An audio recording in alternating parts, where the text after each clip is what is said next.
C'est un combat que je suis en train de mener, mais ça vaut le coup de le faire. Il faut que je dise à toutes les dames, toi qui me regardes, va dans ta douche, prends ton gel de douche et regarde si tu vois Transagex ou Texapon 70. Ma chérie, si tu vois ça, prends, tu mets à la poubelle. Est-ce que tu entends? Je dis si tu vois ça, prends ton gel de douche, tu mets à la poubelle. Pendant des années, on a formaté les femmes. Parce que quand ça a commencé, on a pris la pâte de Transagex pour faire le savon liquide, les détergents. Ça nettoyait tellement bien que les gens ont commencé à dire qu'ils vont faire les gels de douche avec.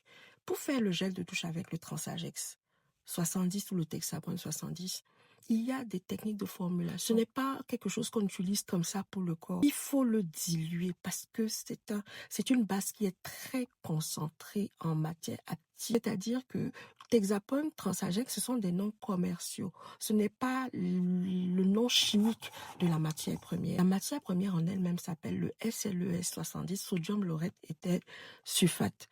D'accord? Qu'il y a une matière, le 70 que tu vois là, c'est la quantité de matière active dans le produit. Tu vois, cette quantité-là, c'est ce qu'on utilise pour faire les détergents, les trucs pour nettoyer le sol, les toilettes et tout.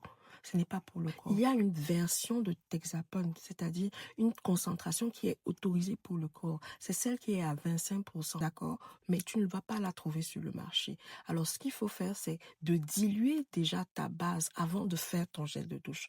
Parce que quand tu mets l'eau, tu ne peux pas évaluer réellement la quantité active de la matière. Tu dois diluer ça correctement.